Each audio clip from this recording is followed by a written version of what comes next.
Ассалаумағалейкум қазақ елі. Міне бірінші Қазақстаннан бірінші ұлтшыл бауырымыз келді.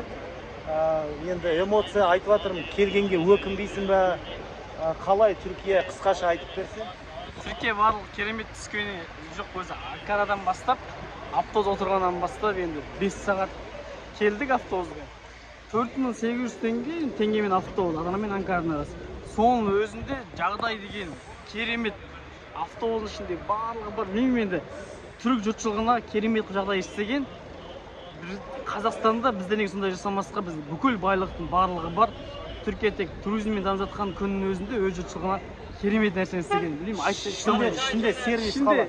Сервис қараңыз, 4800 теңге билет дедім ғой. Бірақ соның ішінде мысалы зарядка тегін. Өзін әр орында зарядка бар, телевизор бар.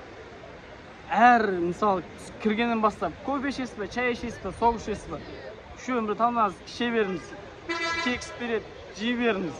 Одан кейін келіп өздерінің арнайы сулары бар, 0,2 литр. Тегін. Тоқтадық. Жаңағы біздің станция дейді ғой, жоқтайтын бір қалаға тоқтадық. Солардан 2 сағаттан кейін бір Ақсары деген қалаға тоқтадық. Сол жердің өзінде дәретханасының өзі біздің 5 жұлдызды қонақ үйдің дәретханаларынан вообще мыныс артық.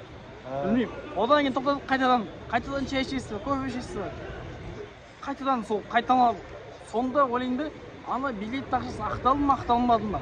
Автобуста 11 адам келді. 11 адам 500 километр. 500 километр, бағасы 4800 теңге. Анау тамақ береді 11 адамға, полный тамақ. Тамақ бәрі тегін. Тегін. Анау ақтала ма, қалай? Сонда қалай жағдай жасап? Жақсы, достар, міне. Енді бір қызығы. 500 километр жол бойы сет өшкен жоқ. Сет стоп тұр. Мен енді мысалы Билайн роуминг қостым. Соның өзінде сен байқамадың ғой, автобуста тегін Wi-Fi бар. Тегін Wi-Fi бар. Жоқ, Wi-Fi-дан бөлек сет өшкен жоқ вообще. Айта аламын. Енді осы келгенге өкінбейсің бе? Енді ары қарай да осылай түсіріп отырамыз. Мынау бірінші біздің көк бөрілер келді. Түркияның бозқұрттарымен танысамыз. Осындай жағдай жасау керек. Иә, жақсы. Ары біз кеттік үйге. Қазір үйде тағы түсіреміз.